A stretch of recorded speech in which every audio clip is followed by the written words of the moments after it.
नमस्कार। पिछले वीडियो में हमने भारतीय राष्ट्रीय कांग्रेस की स्थापना से पहले किस प्रकार से भारत में राष्ट्रवाद का उदय हुआ और राष्ट्रवाद के उदय के मुख्य घटक क्या रहे,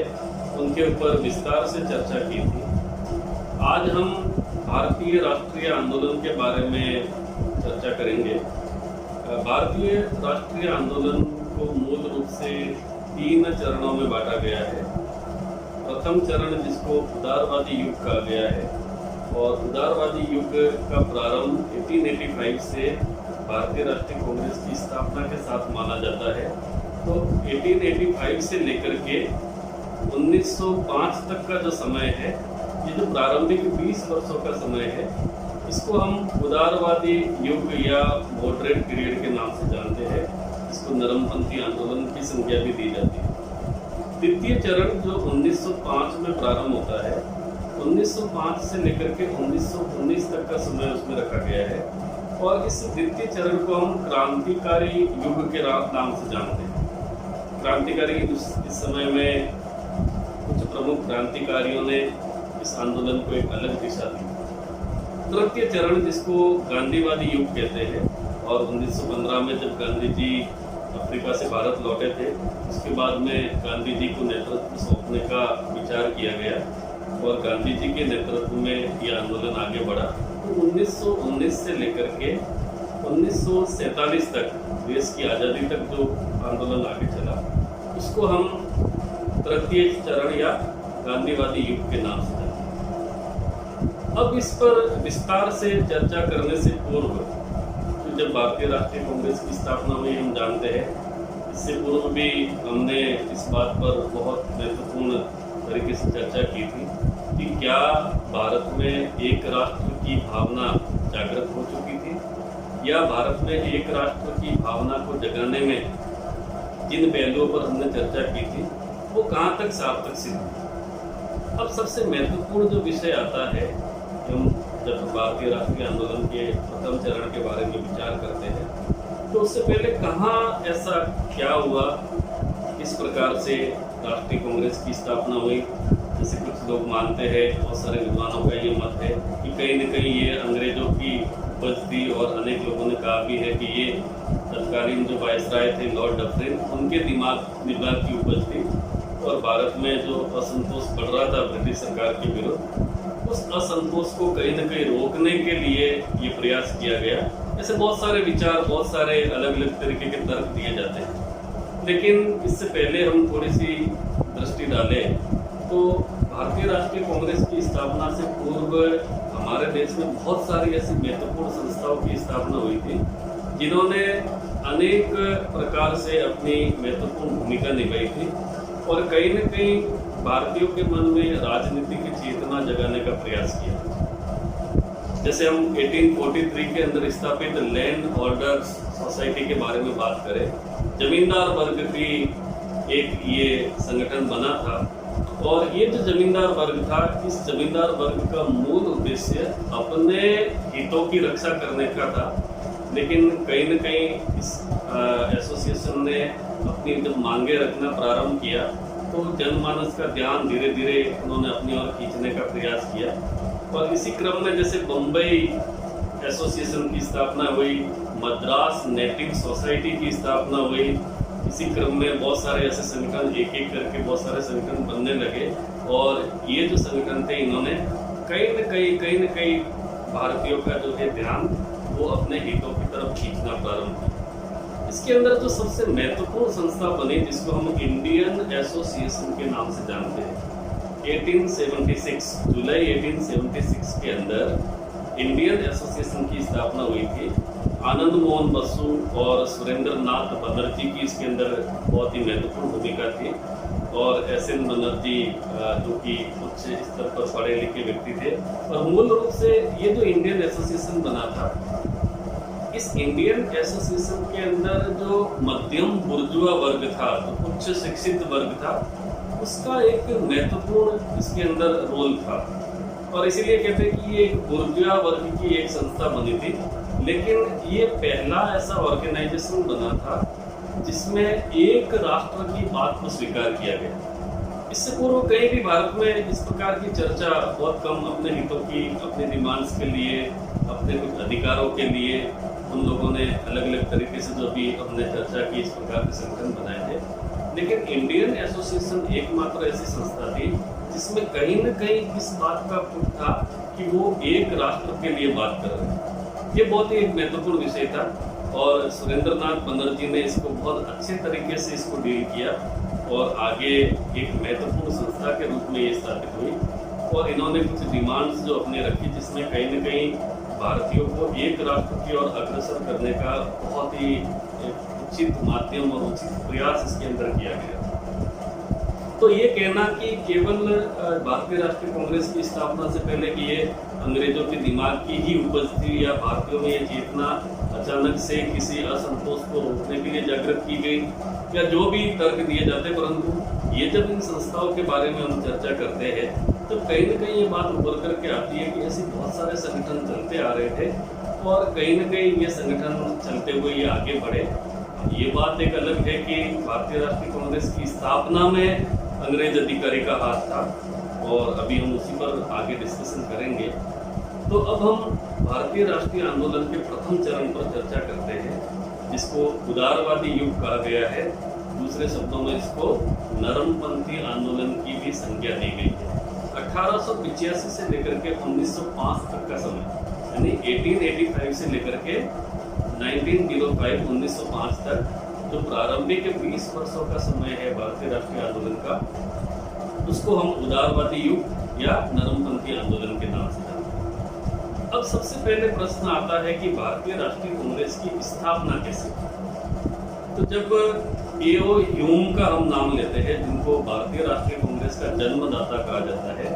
तो ऐसा कहते हैं कि ए.ओ. ह्यूम ने बहुत लंबे समय तक भारत सचिव के पद पर कार्य किया था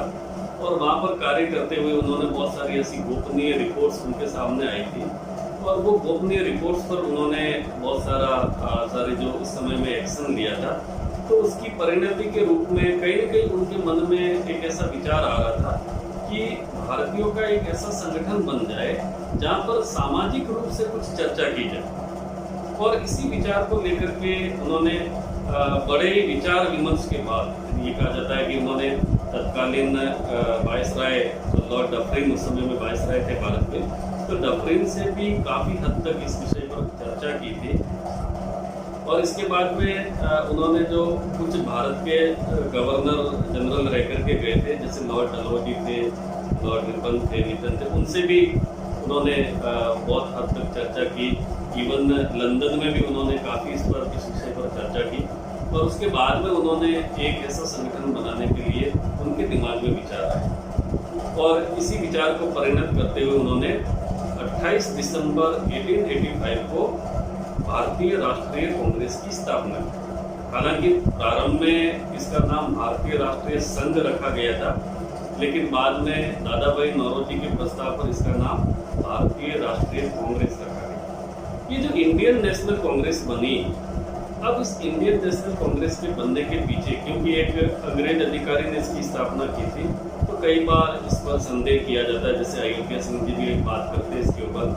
अनेक इतिहासकार दूसरे भी बात करते हैं कि कहीं न कहीं ये जो भारतीय राष्ट्रीय कांग्रेस बनी थी, ये सेफ्टी वॉल्व के रूप में काम करने के लिए बनी। अब यहाँ पर ये जो सेफ्टी वॉल्व है या ये सुरक्षा कवच है, ये क्या है कि जैसा कि हमने अभी चर्चा की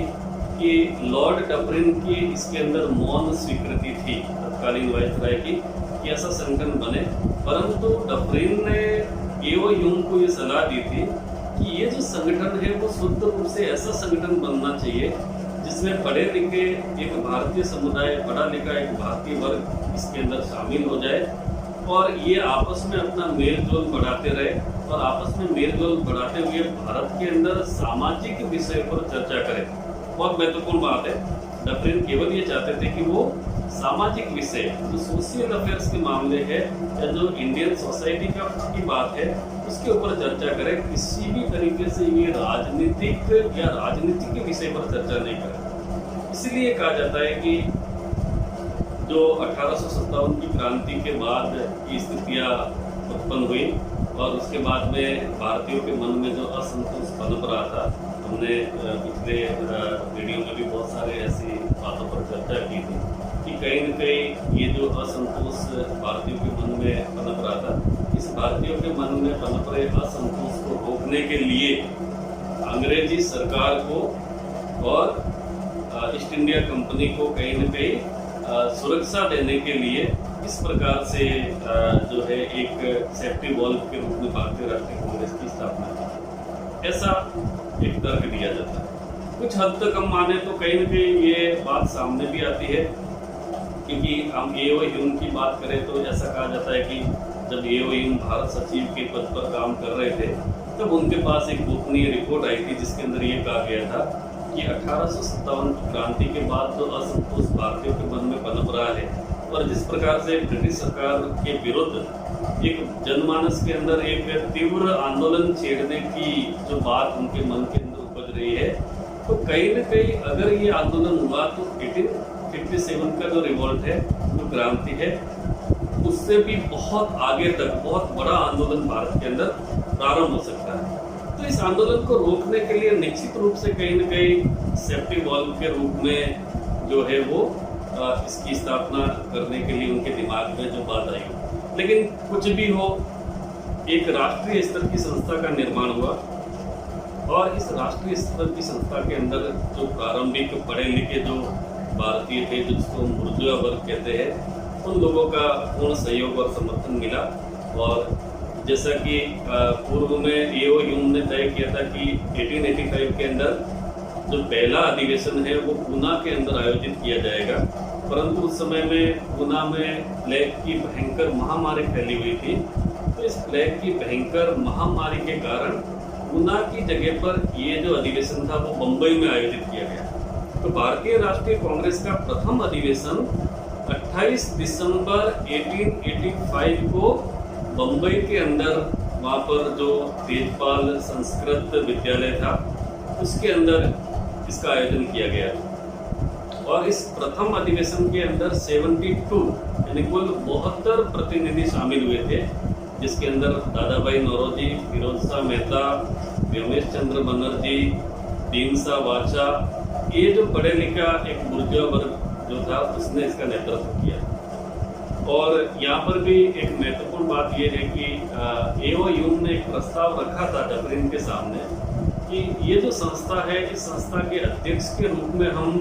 भारत सचिव को इसका अध्यक्ष बना दे या किसी ब्रिटिश अधिकारी को इसका अध्यक्ष बना दे। तब डबरिन ने सलाह दी थी कि इस प्रकार की संस्थाओं में किसी भी अंग्रेज अधिकारी का या किसी सरकारी अधिकारी का इसमें शामिल होना उचित नहीं रहेगा। और इसके बाद में जो प्रथम अधिवेशन था उसकी अध्यक्षता व्योमेश चंद्र बनर्जी के द्वारा की गई। तो भारतीय राष्ट्रीय कांग्रेस के पहले अध्यक्ष WC बनर्जी बने थे, व्योमेश चंद्र बनर्जी। क्योंकि यहाँ पर सुरेंद्रनाथ बनर्जी का नाम आया था, लेकिन सुरेंद्रनाथ बनर्जी इस समय में इंडियन एसोसिएशन को नेतृत्व दे रहे थे। और इसी समय में जब बम्बई के अंदर भारतीय राष्ट्रीय कांग्रेस का पहला अधिवेशन आयोजित हो रहा था, इसी के पैरेलल जो है कलकत्ता में इंडियन एसोसिएशन का अधिवेशन भी आयोजित हो रहा था। और इसी के कारण सुरेंद्रनाथ बनर्जी जो है वो भारतीय राष्ट्रीय कांग्रेस के प्रथम अधिवेशन में हिस्सा नहीं ले सके। तो इस प्रकार से भारतीय राष्ट्रीय कांग्रेस की स्थापना होती है। और जैसा मैंने बताया 72 प्रतिनिधि इसके अंदर शामिल हुए। यहाँ पर जो मुख्य इसका जो एजेंडा था पहले अधिवेशन का, उस मुख्य एजेंडे में एक तो सभी का आपस में मेल मिलाप परिचय हो जाए और उसके बाद में उन्होंने कहीं न कहीं कुछ रणनीति तैयार करने के लिए किस प्रकार से हम भारत के अंदर अपने अधिकारों की ब्रिटिश सरकार के अधीन रहते हुए, ब्रिटिश प्रजा के अधीन रहते हुए हम किस प्रकार से इस चर्चा को आगे बढ़ा सकते हैं। तो एक सामान्य रूप से इस प्रकार से भारतीय राष्ट्रीय कांग्रेस की स्थापना होती है। और भारतीय राष्ट्रीय कांग्रेस के अंदर इस प्रकार से एक वर्ग शामिल होता है और कई बार उन पर आरोप लगाया जाता है। एक आरोप ये भी लगता है कि ये जो भारतीय राष्ट्रीय कांग्रेस की स्थापना हुई थी, ये केवल बंगाल के एक एसोसिएशन के रूप में इसकी स्थापना हुई थी, परंतु इसको हम स्वीकार नहीं कर सकते। क्योंकि अगर अयोध्या सिंह की एक रिपोर्ट देखें, जो अयोध्या सिंह जी ने एक लेख लिखा है और अयोध्या सिंह जी ने उसके अंदर अलग अलग अधिवेशन के अंदर अलग अलग प्रांतों से आए हुए लोगों पर चर्चा की है, तो उसको देख करके हमें ये लगता है कि वास्तव में ये केवल बंगाल के लोगों का प्रतिनिधित्व करने वाली संस्था नहीं थी। इसके अंदर लगभग सभी प्रांतों से प्रतिनिधि शामिल हो रहे थे और इस प्रकार से ये एक राष्ट्रीय संस्था के रूप में स्थापित हो गई और इसने अपने राष्ट्रीयता के स्वरूप को भी